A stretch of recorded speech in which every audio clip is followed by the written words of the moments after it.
Happy Tuesday, everybody. For a long time here, I've been going over my weekly podcast of No Rares Required, and this one is going to be the final 2 episodes. So I'm going to be wrapping things up. It hasn't performed quite as well as I'd hoped. But we're going to finish up the set because I feel like that's a good place to stop. So what I like to do here is I like to dive deep into each color pair or archetype. And we'll be covering the last 2 archetypes, which are Boros and Gruul for Outlaws of Thunder Junction. And so Boros is Mercenary Aggro, and as usual, I like to start things off with my draft skeleton, which consists of 17 commons, 5 uncommons, and 1 rare or mythic. And I should say at least that, because this, of all of the archetypes, this is the one that I think you can aim to run 16 lands, at least in best of 1. And as long as you keep your, your cap out at 4, don't draft anything terribly expensive, and don't run that many 4-drops, I think you can get away with running 16 lands. And just personally, when I run 16 lands, I try to keep my 4-drops at 3. So for those listening audio only, the main takeaways are to take advantage of Sterling Keykeeper and Discerning Peddler, which are the 2-drop grizzly bears in red and white, which are often available on the wheel.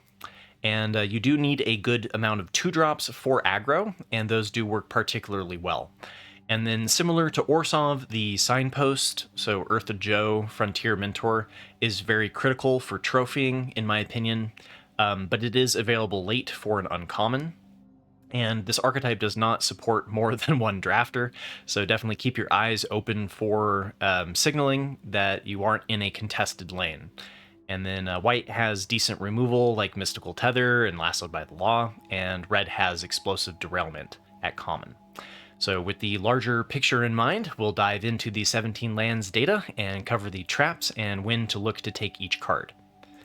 So what I like to do first is I like to calculate the total wins created. Well, I do this by taking the average of the numbers, the average of the games played win rate and the game in hand win rate on 17 lands, which is a third-party tracker website. And then I subtract the average win rate of all of the users in the archetype and multiply it by the number of games played. And what this allows me to do is look at what cards are helping the majority of people within the archetype. And the number 1 card is Bruce Tarl, Roving Rancher, which we'll cover here shortly. Prickly Pear, Eartha Joe, Frontier Mentor, Lassoed by the Law, Holy Cow, Trained Arnix, Mystical Tether, Hellspur Posse Boss, Longhorn Sharpshooter, Outlaws Merriment, Journey to Nowhere, Getaway Glamour, Scalestorm Summoner, Stingerback Terror, Explosive Derailment, and Sterling Keykeeper. And most of those cards made it into my draft skeleton. And then, but we can also repeat the same process and look at what cards are most negatively affecting the archetype for the most amount of people. And we can see the top 3 traps are Deadeye Duelist, which is the 1/3 reach for 1 and a red that can tap to deal 1 damage to target opponent. It's not... so it does give you reach in 2 cents, right? That it has reach and it can deal unblockable damage later in the game. The 1 damage a turn, though, has been kind of unimpressive for the stat block. You want to get in for early damage rather than trying to figure out that damage later.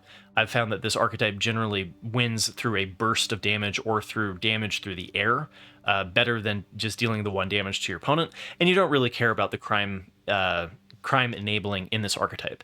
And then the second trap is Quilled Charger, which is the 4/3 mount for 3 and a red that when it is saddled becomes a 5/5 menace until end of turn with a saddle of 2. This one has been unimpressive. The mounts in general, it was kind of looking at the beginning of the set that the Naya space, so red, white, green, was going to be a possible mount area, and it's turned out that green-white, just keeping it focused primarily, it has been better because the Quilled Charger has been unimpressive with the...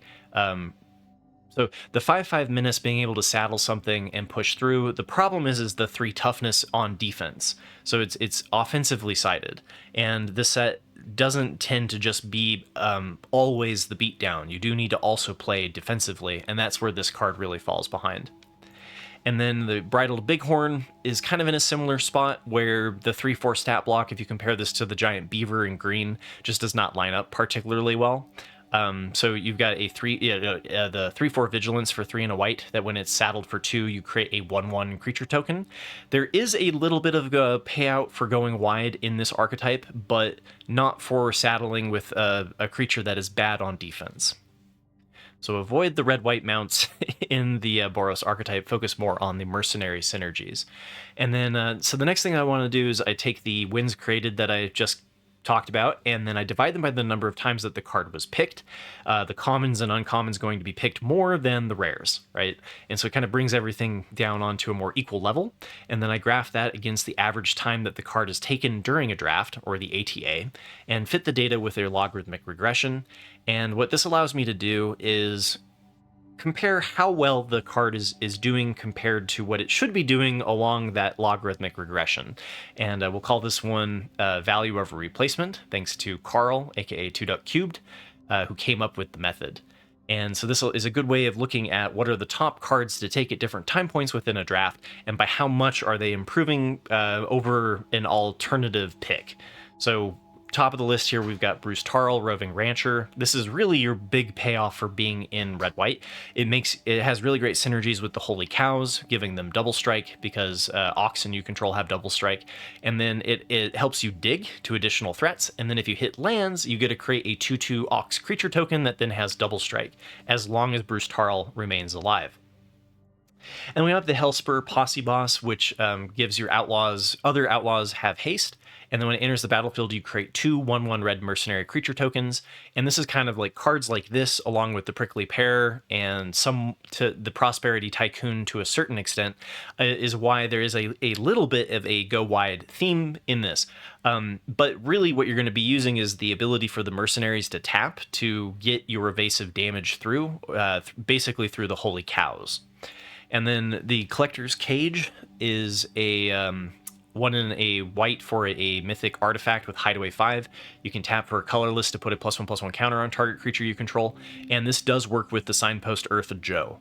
So Eartha Joe doubling activated abilities. So if you have Eartha Joe in play, you get to choose 2 creatures to put +1/+1 counters on. And then if you control 3 or more creatures with different powers, you get to play the card that you hid away. So you can ramp out into additional threats, and kind of fits into the go wide, while also working to pump your flyers like Holy Cow. And then now for the value over replacement for picks 2.5 through 5. And this is where you're typically going to see most of your undervalued rares, and then your choice uncommons. And so top of the list here, we have the Outlaws Merriment. And I think I did the wrong skin for this one, so sorry. But still a reprint one for Outlaws of Thunder Junction on the list. And this one being able to create a 3/1 or 2/1 or a 1/2 at the beginning of your upkeep every turn, and eventually just overwhelming your opponent by going wide. Fits perfectly into the archetype. And then we've got Generous Plunderer, which is good aggression. We saw this in the Rakdos and other red aggressive strategies. You get a 2/2 menace for 1 in a red, that at the beginning of your upkeep, you create a treasure token, and then your opponent creates a treasure token, and then when it attacks, it deals damage to the defending player equal to the number of artifacts that they control. So you're ramping both you and your opponent, but you're dealing damage if they're not using those treasures to play their cards.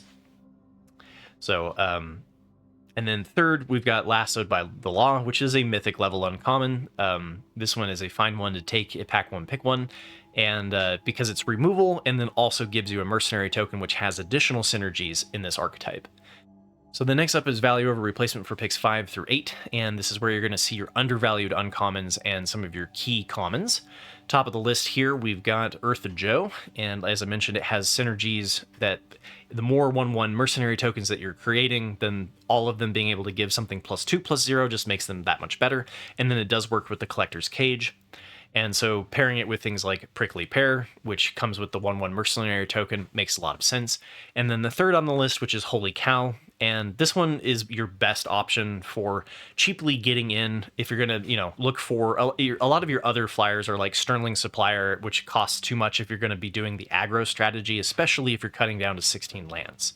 So Holy Cow, giving you a little bit of that lifelink, works particularly nicely if you're going to put it with like a take up the shield and pump it +2, get, swing for 5, gain 5 life. That's the sort of thing that you're looking to do in this archetype. And then values over replacements for picks 8 and onward, and this is where you get to see how overdrafted or underdrafted an archetype is. Generally, if this is a 3 to 5, then it's in an okay spot. If it's less than 3, it's definitely overdrafted, and then if it's more than 5, you're looking at a underdrafted space. And so Boros is kind of sitting exactly where it should be, which is not particularly one way or the other. But like I mentioned, it doesn't have a wide variety, right? So it's the 8th most drafted archetype out of 10, and the 4th most winning one, if I remember correctly. And so it's relatively, it should be underdrafted, but because it doesn't have that many options, it still doesn't support that many people within a draft. And that's why you really need to pay attention to the signaling.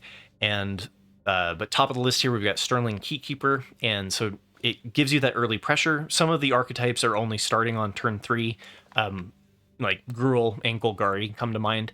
And so you can get in for early damage, and then Sterling Keykeeper is your answer for how do we continue to get damage through the air when they play something like the Sterling Supplier, some sort of blocker that's going to make it so our Holy Cows can't get through. Sterling Keykeeper then can clear the skies so that our damage can get through. And then Discerning Peddler, since you're definitely going to want to start on turn 2, if on turn 1 with lackeys, then you're definitely going to want to play your 2-drop Grizzly Bears. And Discerning Peddler allows you to rummage when it comes into play, and so that is critical to making sure that you don't stumble in your aggro strategy. And then last but not least is Requisition Raid. And I know that Sam Black mentioned the Outlaws Fury, and personally I haven't been particularly impressed with the Go Wide Anthem board pump in the archetype, and I think the data suggests a little bit more that Requisition Raid is fits a little bit better into the winning eventually, giving everything a +1/+1 counter as opposed to a +2/+0 for a single turn. But then you can also destroy the artifacts and enchantments. There are a fair amount of enchantment removal in white, so if there is a matchmaking mirror in algorithm in MTG Arena, which there's speculation on, this will allow you to destroy the lassoed by laws and the mystical tethers. So tomorrow I'll be covering the last archetype, Gruul. And just as a friendly reminder, my free cash open will be on June 1st, which is the first Saturday of June. So if you'd like to compete in Outlaws of Thunder Junction for some cash prizes, let me know. Hit me up in Discord, and we'll get you registered and ready for the tournament. So special thanks again to my YouTube members and Twitch subscribers and Patreons. You really have kept me going, and I do feel a little bit sad to be ending this podcast, but it's at that time where the amount of energy and time that I have been putting into this dream of mine hasn't really been, it's not a viable part-time job, and I have to come to terms with that. And so I'm going to be ending some things and moving some things around to see if I can improve the amount of money that I'm making, and kind of moving it more into the hobby territory. So it's been great, though. I've been doing this for more than a year. For those who have been following, thank you. My whole 10 subscribers or 10 audience members on Spotify and such. I do appreciate you, and thank you. So as always, good luck with your games and future trophies, and I'll see you tomorrow to cover the last archetype.